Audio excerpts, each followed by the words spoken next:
मैं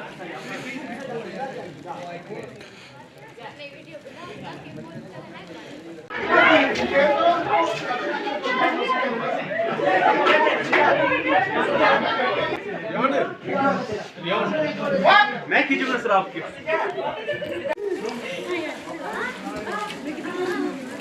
बहुत शदीद बर्फबारी इस वक्त साउजिया में हो रही है। ये साल 2023 की पहली बर्फबारी है, लेकिन खुशी की बात यह है कि यहाँ आज लास्ट वर्किंग डे है स्कूल का। बच्चों को वेकेशंस डिक्लेयर हो गई हैं, बच्चों को होम टास्क असाइन कर दिया गया है।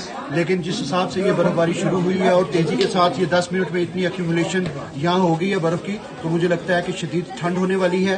बच्चों को ये हिदायत दे दी गई है कि घरों के अंदर रहें, गर्म लिबास पहने, बिला वजह घर से बाहर मत निकले और खासतौर सुबह के वक्त जब ये आइसी सिचुएशंस हो उसको बिल्कुल अवॉइड करें। तो मुझे उम्मीद है कि इस ठंडे मौसम में तमाम तरह की एहतियात हमारे बच्चे भी करेंगे और जो बाकी लोग हैं उनसे भी यही रिक्वेस्ट रहेगी कि बच्चों को कंट्रोल करें ताकि वो इस सर्द मौसम की बीमारियों से बचे रहें।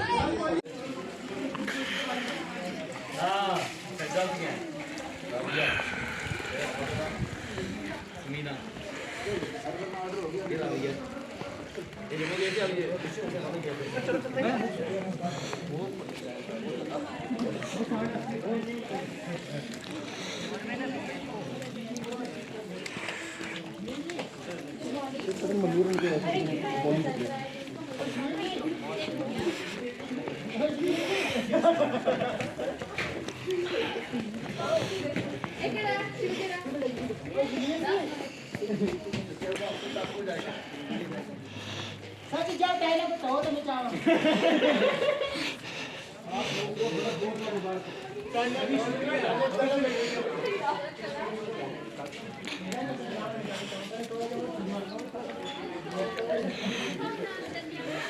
सच राम ने चाहा मैं नहीं चाहने